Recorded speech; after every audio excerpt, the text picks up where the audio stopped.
Welcome to Glitch Cube. We're a gaming podcast, and each week we take a deeper look into the art of video games. I'm Christian. I'm Chris. And welcome back, you guys. Thank you for joining us in another conversation here on Glitch Cube. We usually talk about like actual tangible games that are out there, but we wanted to branch out and talk about something that's in current events right now, something that has been blowing up for quite a while. And with some of these more recent press releases by someone under the name of Mark Zuckerberg. I don't know if you've heard of him, but yeah. The robot? Yeah, the robo guy. Do you think that he would actually pass like that Mein Kampf test in Blade Runner? I don't think he would. Like, his pupils are fucking fucked up. He's creepy. But anyway, we are talking about the Metaverse and all of the other branches of Metaverse that are kind of out there right now that you might not know of. A lot of people are kind of freaking out right now at this new idea of living virtually and kind of broadening the horizons in that sense. But they don't realize that this has actually been going on for quite a while now, just with the recent releases of what Mark Zuckerberg is going to be creating through Facebook, or actually through Meta now. Sorry, they are the company formerly known as Facebook. Like, now it's in people's like streamlined, right? Like, it's in people's eyes. Like, they're starting to worry about it and kind of freak out about it. So we wanted to kind of go over some of that stuff, share some of our feelings behind it, how we're taking it, if we're interested, what's going on, and maybe speculate on some of the reasons as to which Meta or Facebook is kind of joining in the party now, and something that's been around for a little while. So what's your initial reaction to, the Zuck's press conference, his 90-minute movie on what the Metaverse can actually be? Just kind of, it's insane. That's way too long. It was prolonged. He rambled. It was like he didn't need to make it that long. No, not at all. But as for the idea of like a metaverse, I was always interested in things like that, like say like Second Life and like a virtual version of reality.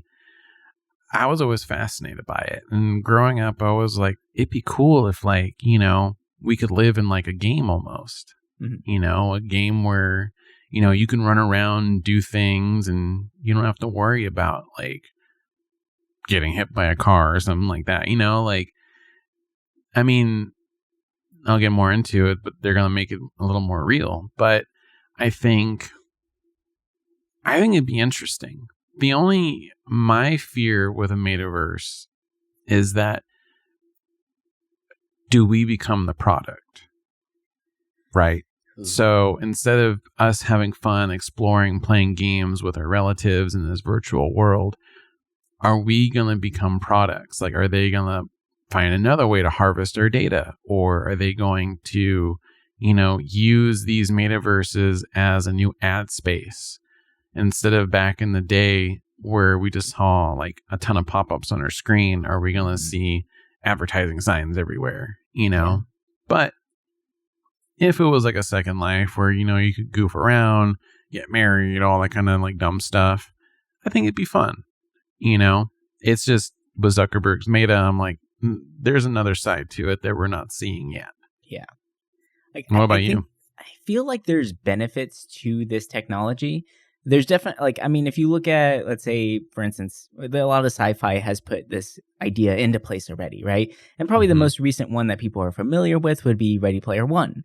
It has the tactile suit that Zuckerberg is already in production of, right? Like he's making that. We have the full VR experience where you go in and you're in this crazy virtual world known as the Oasis. And in practice, it sounds interesting and it sounds beneficial to our society as far as the way that we're growing things, the way we're evolving our technology. But there's also some drawbacks and some certain fears behind it. But one of the big things that I am excited about is the accessibility of knowledge to people who don't have access to it, right? I think that has potential growth there. Like if let's say they have like universities through the Metaverse where you can now go remotely and actually sit in on like with professors that you might not ever be able to actually get enrolled into, right? Like, let's say someone in China wants to go to NYU because that's their dream school, but they can't make it there due to, travel or whatnot, and they just can't afford living in New York. Then you can actually get an education from the university of your choice if they go in that direction, which I feel like they probably will in the long run. It just kind of makes sense. And we did see that in Ready Player One, where school was held virtually.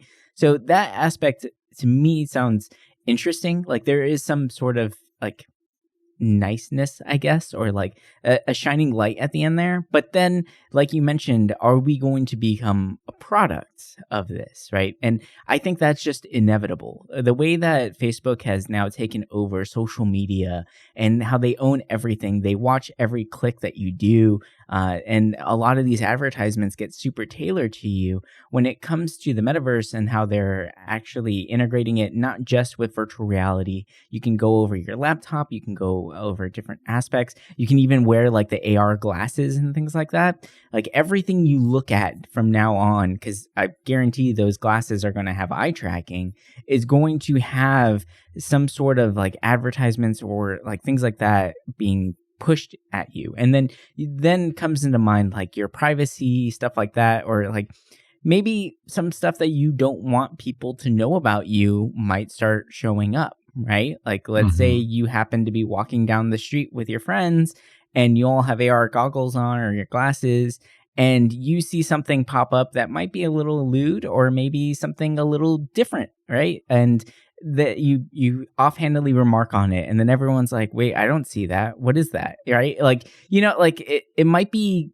there might be some tailoring that way where like some of your private thoughts or ideas or things like that might come into light a little bit easier, which is kind of, I mean, we all want our privacy, right? Like we all want to have our own, like our moments alone, and like everyone has the stuff that they're into that they might not want or feel comfortable sharing with everybody, right? Like it feels like this is a way to open those floodgates and make it so that privacy is no longer a thing. Like, I don't know. It's kind of tough too, because the idea of living virtually means that you are going to have that same comfort level of living through a screen name and blasting ideas out on levels that you normally wouldn't do in a public space.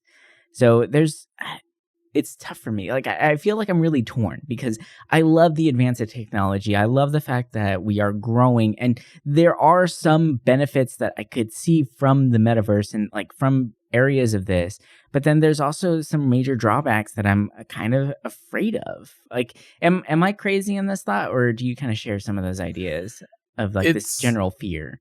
Interesting you bring up with the AR goggles, because I thought about this the other day, and when I was walking, this is when I was in Vegas, and I was walking down the strip, and I was like, what if you had goggles that when you walk, you see ads?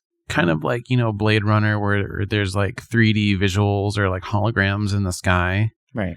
Like, what if you were wearing goggles walking down the strip and you start seeing like, holograms on there and like things that you normally wouldn't see if you didn't have the goggles, right? Right. And I even took it a step further in thinking about that, where, okay, how are they going to make it where people are okay with seeing ads, right? Mm-hmm. And I was thinking, what if, so there's, in the goggles, it tracks the ads you see or amount of ads, right? Mm-hmm. And then at the end of the day, or, for each ad, they pay you a little bit, right? Like, I don't know, 5 cents, 10 cents, kind of like what Brave browser does when you click on one of their like ads and they pay you. What if when you're viewing these ads, you get money?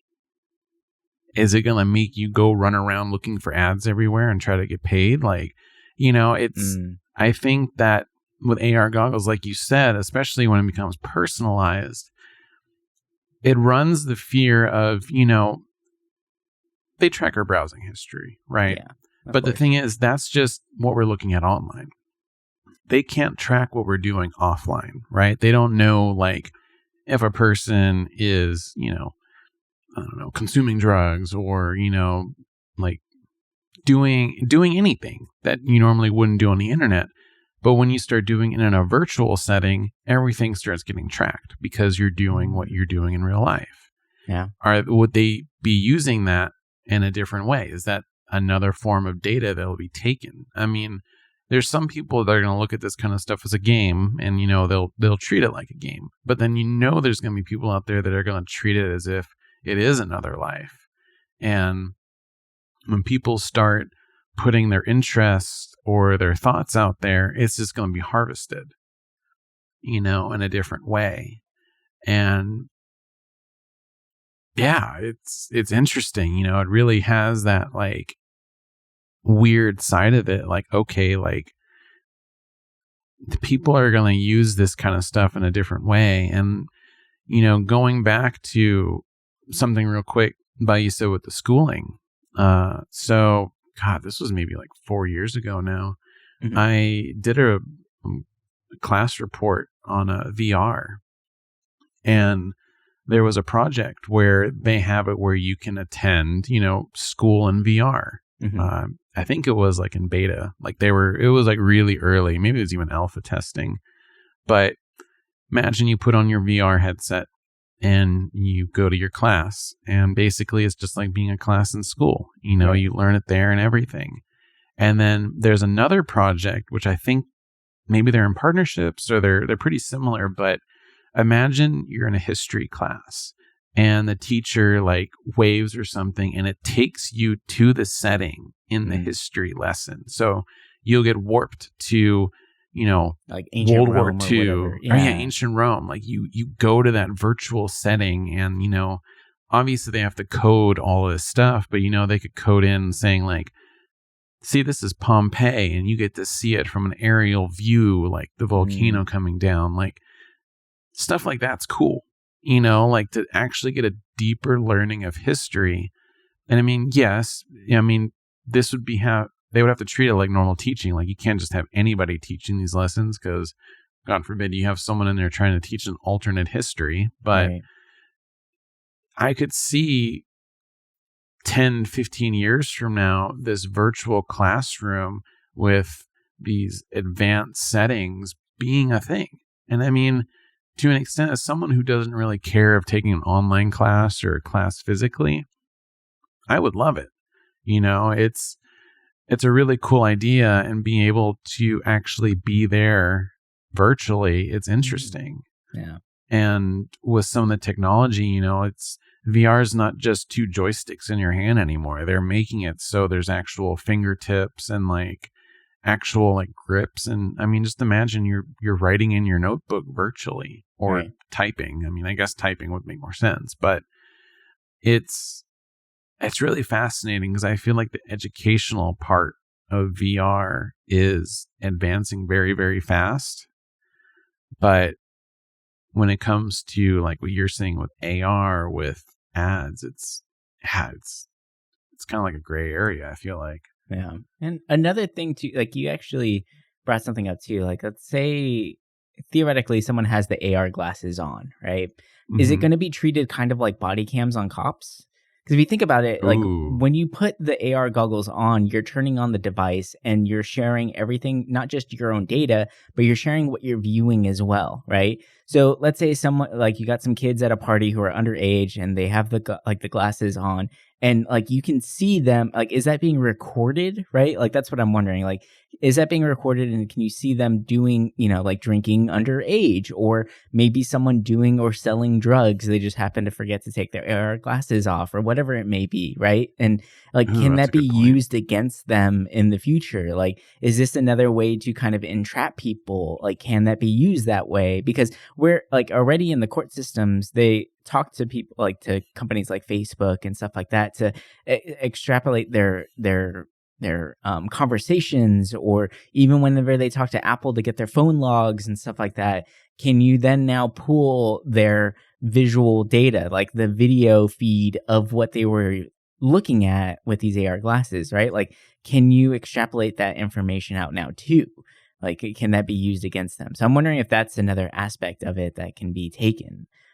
Which is, I mean, that to me is, it has its pluses, right? Like that's a good thing, but then also like there's the invasion of privacy thing too that's happening there. And like, yes, sure, they are doing illegal acts and they should be, held accountable for these things. But is that too much? Are we going too far at that point? So I'm kind of curious about that one too. That's a little like iffy to me. I don't know. You know they will. They'll do that where they track the camera on there. Yeah, agreed. Yeah. And then another aspect of it too that kind of I'm concerned about is the social aspect of children who are being raised within this environment, right?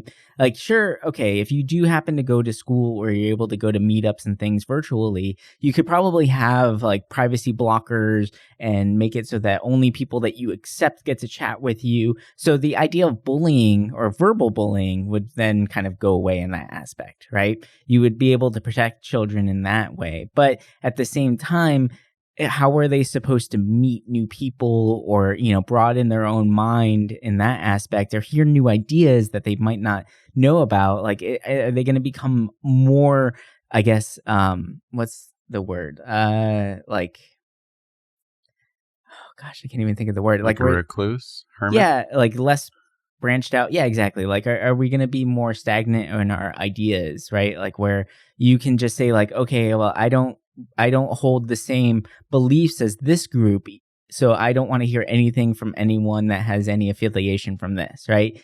Even though we should have actual standing conversations with people that we don't agree with, because you, like, in a perfect world, you should be able to hear out opposing sides of the argument and then be able to justify your beliefs based off of that, right? Like, you need to be able to have some sort of concrete ideas behind it. But if you can just say, oh, I think the world is flat, and then like cut everyone else out of the equation so you never hear any opposing ideas, then we kind of have like a problem there where like the world might become like a stagnant place. And then, like we mentioned in our last episode, was it our last episode or was it in Murder of Grey? It might have been in Murder of Grey. Murder of Grey. It's Murder of Grey, where we talked about the idea of like, yes, we have a big community over across the whole world and now it's a virtual community, but then we're building smaller communities and smaller subsets within that now, right? And we're going back to that idea of like small town communities and in a very vast open world. So it's kind of, there's a lot to be concerned about, and I totally get it. And it's one of those things that I think we could just air our concerns endlessly and just kind of bash it on multiple levels. But what would you say, besides the education standpoint and the potential of sharing ideas, what are some other like positives that could be coming out of things like the metaverses that are out there? And potentially one from maybe even Zuckerberg's, like, yes, we have the fear of him being in charge of this stuff. And there's a lot of negativity branched around him and his name. But what are some like actual beneficial stuff from what he's creating? I keep thinking about this one negative in my mind, but I'll come back to it. I could see it being where, depending like how crazy they get with this with customization, but imagine like, you could see different cultures, right? Imagine like you're some small town, Midwest. I mean, somehow you have money for the VR and all that. But imagine you're there where there's not really, there's culture, but it's not like, like you're seeing the world, right? Mm-hmm. But imagine if with this, you could go, see culture of like, Mexico or something, or, you could look at Egypt, like you learn, like it's basically like a more visual way of browsing the internet. Mm-hmm. And that's always how I kind of looked at this kind of stuff, is like, this is going to be the visual version of, reading a web page. Mm-hmm. You can be there. And I feel like there are some like bad sides of this. And I'm wondering, how much freedom do we have in it? Right? Are we, mm-hmm. Is there going to be like murder in it? Or now this is, I guess I'm going back to the negatives again, but it's hard not to. I understand that. So. But it's like, even though I'm like kind of pumped for this kind of stuff just to see how it looks, it's, there's the side of it like, okay, like aside from the education, yeah, really like maybe it's a new way of meeting people. Because we're already in this mindset where we're so used to just being on social media and talking online that we already don't really go out that much in public.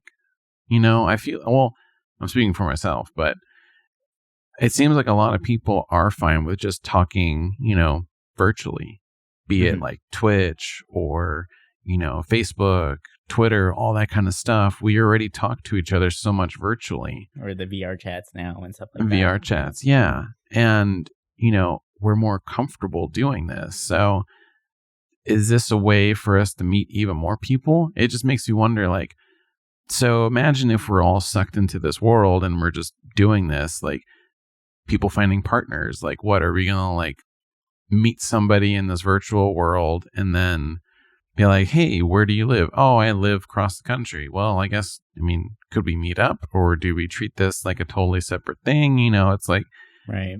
It's really interesting. Like, I could see this being a great tool of like making friends and learning about other people. But if it becomes an actual Second Life, like how beneficial can it be? Because you're still going to have to eat in the real world. You're still going to have to do all these necessities. So yeah, you have to come out of this world. Like, there's no permanent stay in, right? Yeah, there's no VR headset that has a feeding tube and, Not yet. like an IV of water going while you're just playing, and then you just, suck on your little tube. Oh, I had lunch. I can stay in here for another 8 hours, Right. like it's fascinating. I'm definitely looking at like the Ready Player One where it's like all crazy, but yeah. There's a lot of good sides to this kind of stuff. And, one thing that I'm noticing like with metaverses that already exist is that you get to go see music, right? Like concerts. And the big reason why I think this metaverse stuff got big out of nowhere was because the pandemic. Like, everything is closed, things are opening up, but they're not like what they were. And people are still uncomfortable with going out regardless of things opening up. Yeah. So if I can hop into this world where I can see a musician play and, hear the music as if they're playing it live, like a live set, and it's right in the comfort of my room, like, that's awesome. It's cool. We look at like Fortnite, how it has live musicians playing, they're dancing around, aside from it being, Travis Scott, but because Ariana Grande, I think, was in it too. Yeah. But so is Joe Biden. So yeah, it's true. Forgot about that. He had an island in Animal Crossing too. That's ridiculous. It's, but seeing that where, you can witness, Marshmallow is the other one that was in there. And, you can witness this concert with other people, and, it's almost like, I'm not really missing much by going out. And it's cool that music is becoming a thing. And I think as time progresses, we're going to see, and I know, well, this will be a topic later on in the episode, but I know a lot of people, especially in the gaming communities, hate NFTs and digital assets. I think, a good thing that could come from this, good or bad, how you look at it, things you can buy, right? So say you're walking around the art district of the town in the metaverse that you're in, right? And you see some paintings that you like, oh, I want to buy this. I use real world money. And it'd be cool if you bought it there, if they sent it to you like physically too. Mm-hmm. That way it's not all digital. And that also makes me wonder, like, okay, like, how is this metaverse going to act in tandem with the real world? Mm-hmm. Yeah, that's a tough one. It's a tough question to ask about that one. But before we jump into that, I just want to take a quick little break here in this episode while we, play a little bit from our sponsor of today's episode. And then when we come back, we're going to be talking more about what the metaverse can do for you. Maybe dive a little bit more into the ideas of NFTs and the financial aspects of it. And then, talk a little bit more about our concerns and some of the benefits that can come from the metaverse. So hang on tight. We'll be right back.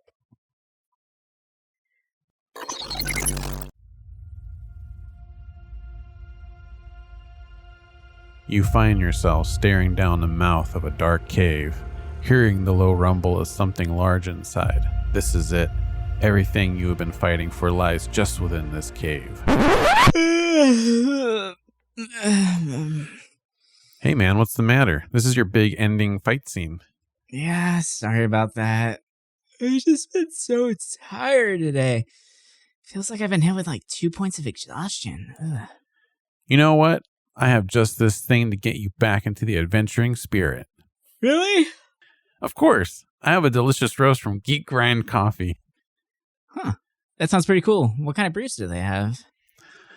They have blends like Dragon's Roast, Dwarven Dawn, Wizard's Mist, and so much more. They have even one celebrating Jim Henson's The Labyrinth, the Goblin King's Elixir. Whoa, those sound awesome. I'm waking up just hearing about them. Is there an easy way for me to pick up some? I got you. For the fans of our show, if you visit geekgrindcoffee.com right now and enter the promo code GLITCH at the checkout, you will get 20% off your order. Whoa, that's great. So you're saying if I go to geekgrindcoffee.com right now and enter the promo code GLITCH at checkout, I'll get 20% off my order? That's amazing. That's right-yo. All right, I'm ready for this adventure. Bring it on. Hey, that's a natural 20. Just like the discount you can get when entering the promo code GLITCH at geekgrindcoffee.com. Level up your morning with Geek Grind Coffee.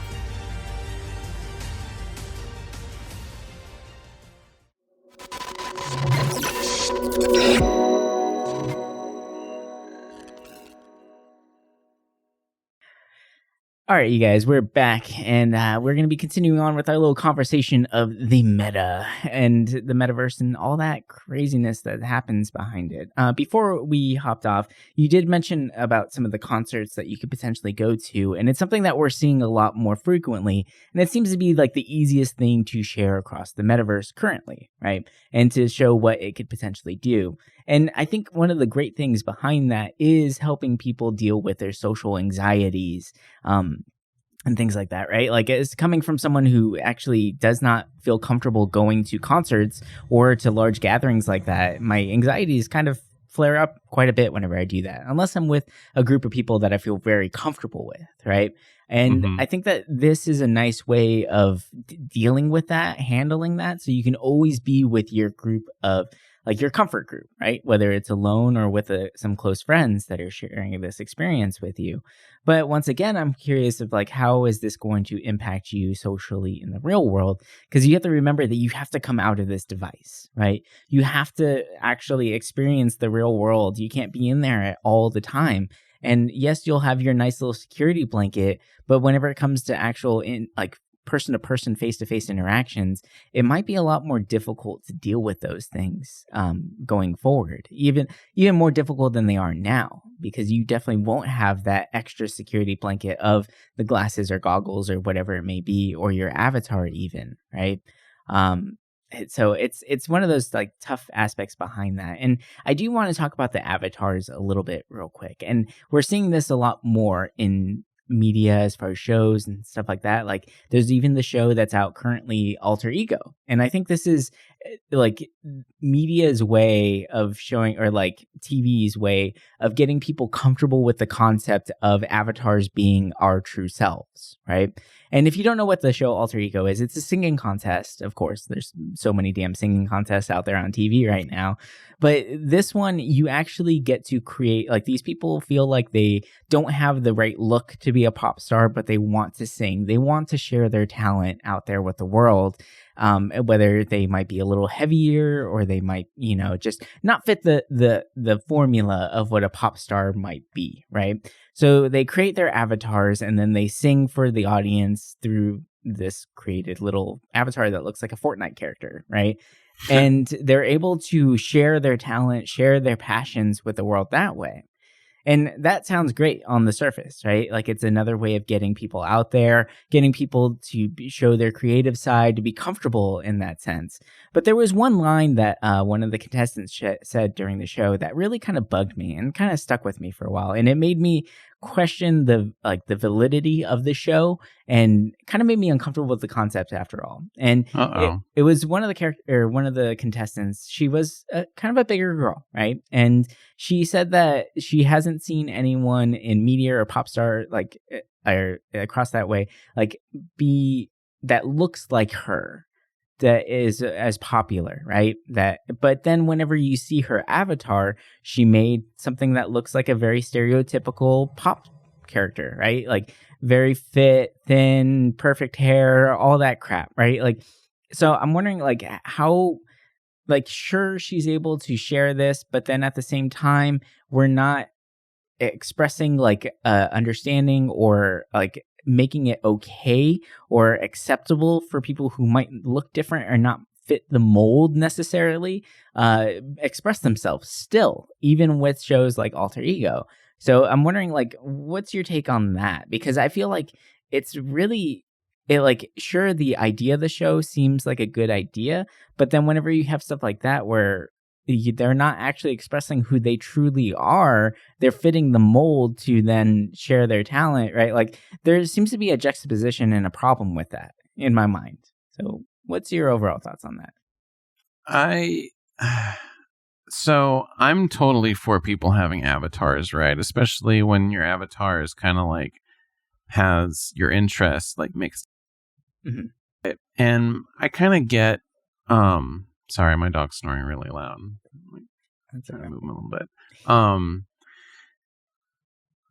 I know what you mean by, like, you know, you want to set an example, and, you know, like, if you, I mean, you can still show your true self digitally, just make it look a little bit like you. You know, it inspires other people who don't fit the mold, right? Mm-hmm. And I think that's important. You know, everyone should feel like they have, even if they may not look it, sound like it, you know, people should have a chance. They shouldn't have to fit the general mold in order to get a chance. So I understand what you mean. It feels weird, or it's just wrong. But I can see why, like, she would do something like that, you know, because people would see that and they're like, oh, this is kind of cool. This looks like what I, you know, want.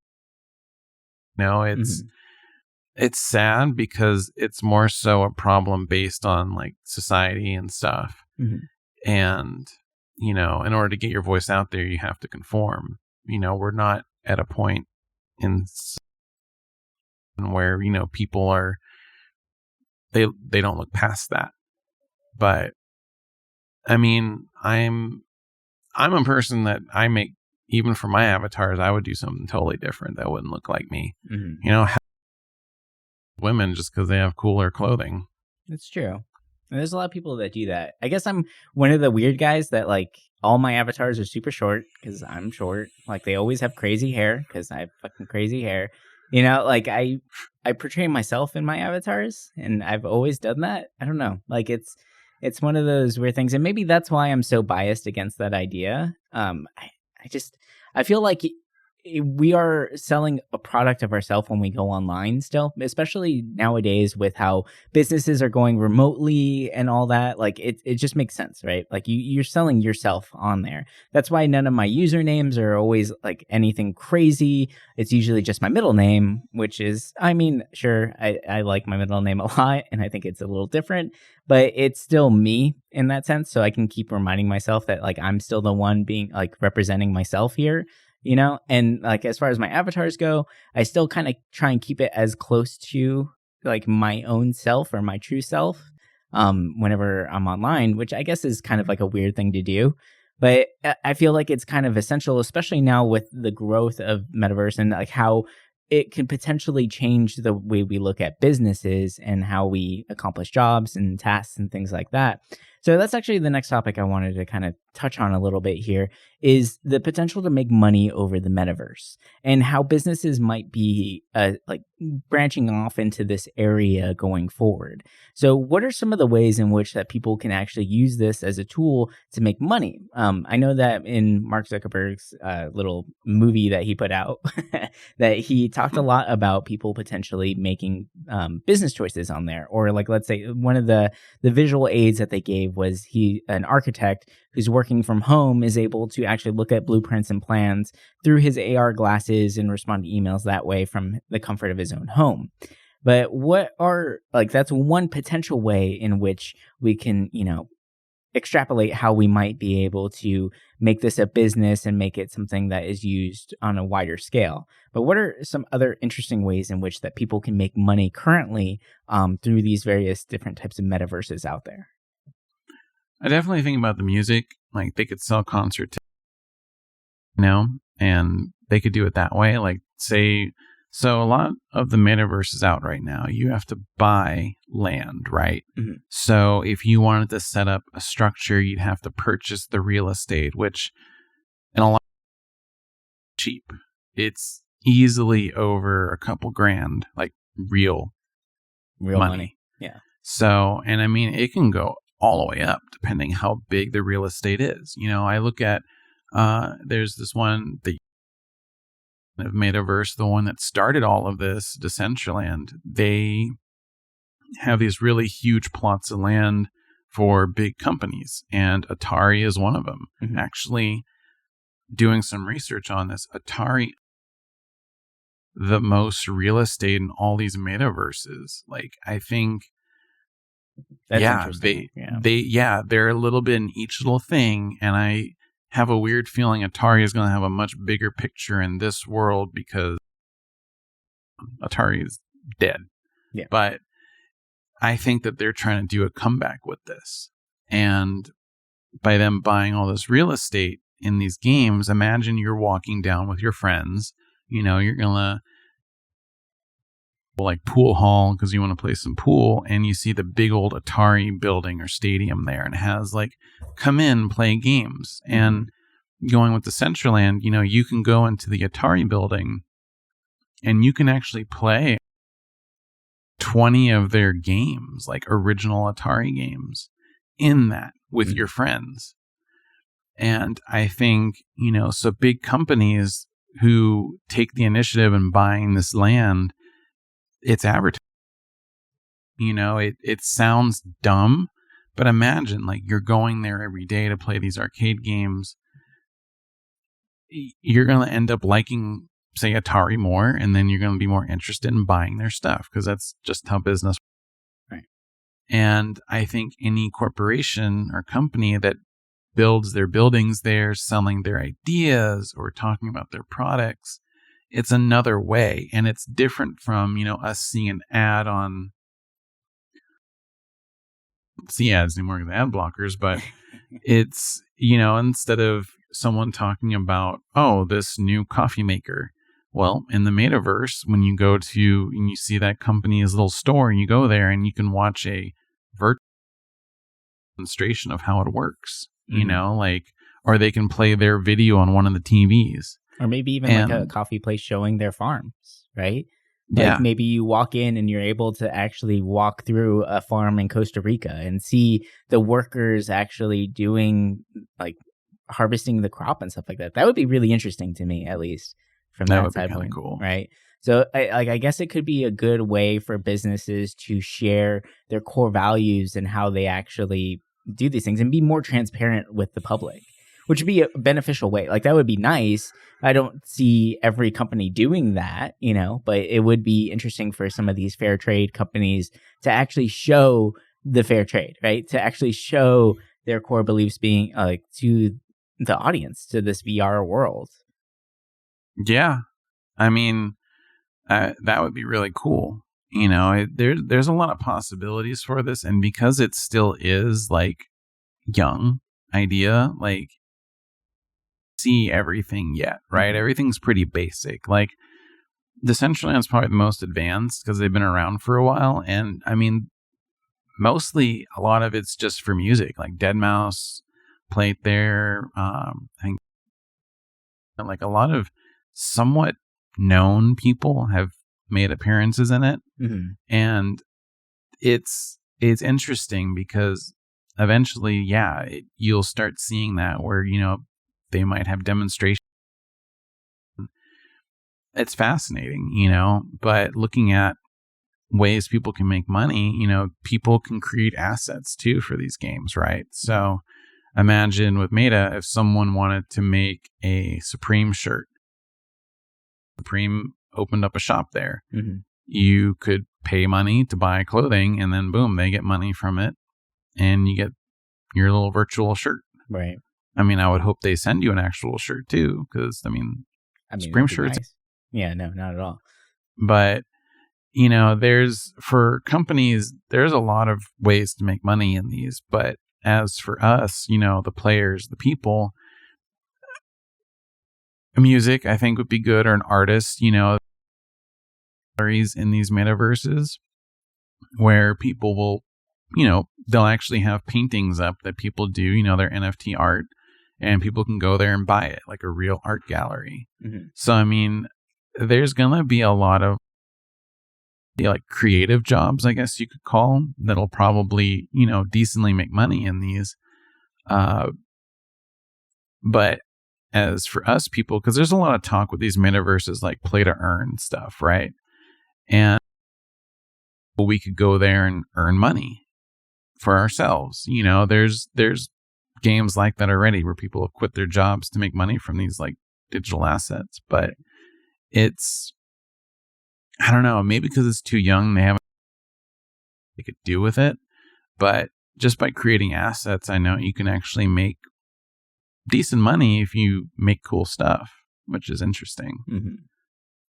Yeah, there's a lot of different avenues that way. And as a creative myself, I'm very curious about the NFT market, right? And a lot of these virtual creators, when it comes to that, all of it is just different 3D assets.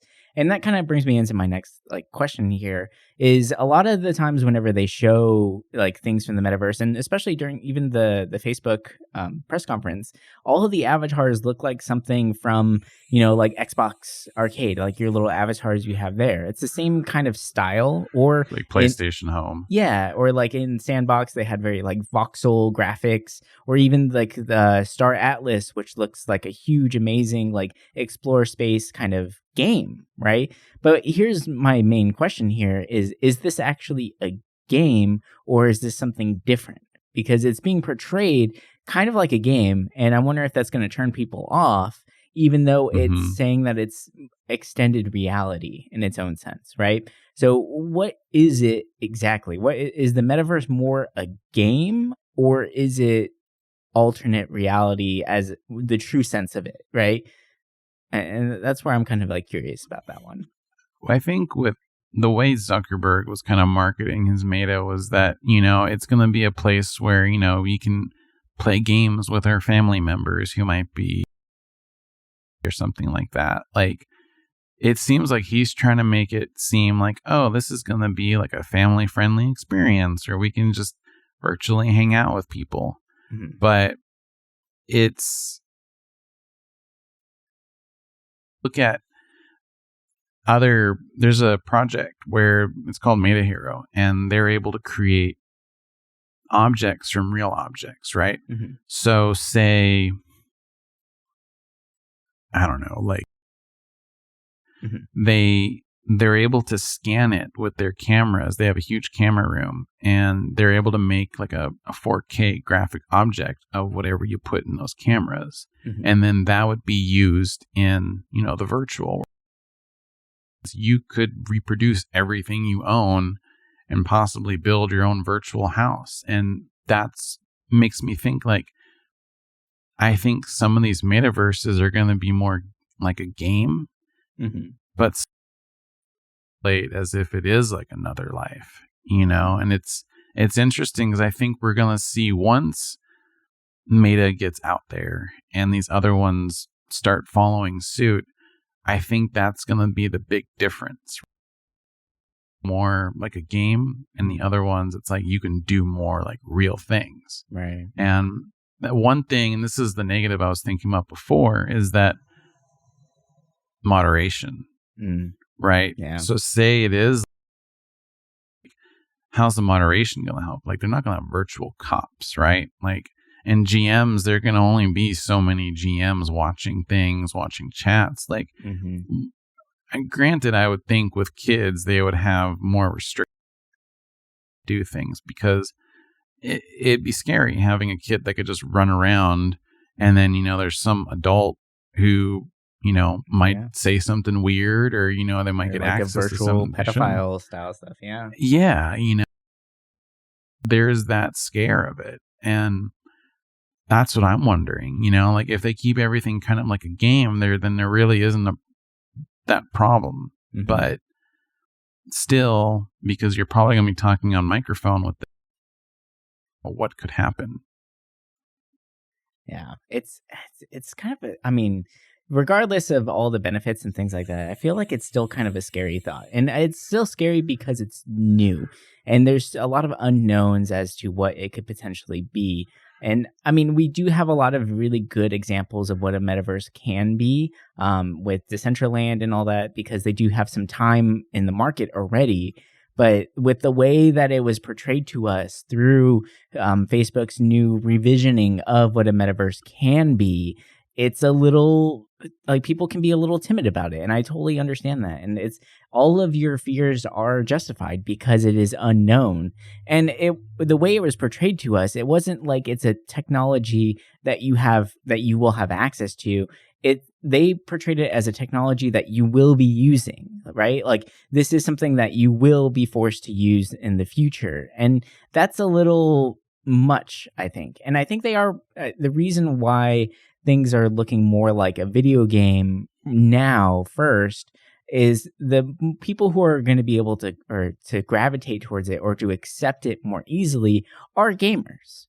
So I think that's why they're probably channeling it that way or making it look as the way they are with these avatars and with a lot of these make your own 3D assets and create games and stuff for other people to use and buy and share, right? Like it feels like it's more gravitated towards that audience first, and then it's going to branch out to the ones who are a little bit more timid about it.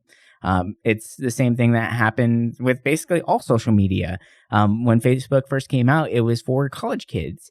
And then now everybody's on Facebook, right? Like it's a smart business plan at least, but it's one of those where you can tell, like you can see how they're trying to reach out to the wider audience eventually, right? But now they want to get the younger audience first, and then like their kids are going to just grow up with this as like a normal thing. So I don't know. I'm skeptical because it's new, but I am very curious and excited to see what can come of it. Whether it's growth in education, the ability to share information on that kind of a level sounds amazing, or whether it's being able to actually explore and, travel to a third world country and actually see how other people are living and maybe actually become more empathetic towards that side of the world. There are some major benefits that could come across from this, or even if it's someone who might be, paralyzed or have some sort of disability that doesn't allow them to travel, they can now travel and enjoy and experience things differently, but still have those experiences regardless of the fact, right? Or maybe it's even someone who dreamed of climbing Mount Everest their entire life, but now that it's not possible for them due to physical means or whatever, maybe they might be too old to make the trek. Now they can, hike Mount Everest virtually and experience all the struggles that way through their, haptic suit or whatever it may be. Like there's potentials for that and that avenue, which sound very exciting and very interesting. But as far as it comes to expressing or sharing data or being violated on different levels on that, violated might be a very strong term. And I don't want it to sound like I'm really like hateful or spiteful for this new technology, because I'm not. I'm curious about it. And, I think being skeptical is important. It's just being human, right? Like we want to make sure that we know everything before we jump in, because this is a pretty big avenue to jump into. So I would say just do your homework, look into it, keep your eyes open, keep your ears open, and just, if you're not comfortable with it, don't use it. That's the thing. Like if you're comfortable with it and you're curious, go for it. But be careful out there, because it's a new world. It's literally a whole new world that we are going to be exploring within this metaverse in the near future. And it's exciting, but it's scary at the same time. So I would say just express caution, be careful out there. And just like you would in your normal day-to-day life, you wouldn't share your social security number with everybody. You wouldn't share all your personal information, your likes, your dislikes, all of your, emotional things going on. Just make sure to keep that in mind whenever you're traveling through these new virtual worlds. But I think that's going to do it for us this week. And I hope that you guys enjoy this conversation as we dive a little bit more into the ideas of what the metaverse can be, and some of our skepticisms and some of our concerns with it, because I'm sure that these concerns are shared with a lot of us out there, right? So yeah, like I said, thank you guys so much for listening. We will actually be sharing this episode because it shares so much of the same ideas and concepts with our other show, the Murder of Grey podcast, where we discuss different moral and ethical dilemmas. You can find that on all of the podcatchers of your choice as well. And it's still a new-ish show, so be sure to check that one out. But we will be sharing this one on that feed as well because we felt that it fit too well. And it's a concept that I feel like needs to be out there for more people to listen to because it is a new branching concern that we need to monitor at least. But yeah, thank you guys so much for listening. Be sure to leave us a 5-star rating review if you do, and share it with a friend because that is the best way for podcasts to get out there. Advertisement stuff, but it's the best way to grow a show. And if you are enjoying other podcasts out there, be sure to share some love with them as well because, like I said, it's the best way for us to grow. And let's build this community up together. But with that, we're going to be signing off. So thank you guys so much for listening, and we'll talk to you guys next week. All right. Bye.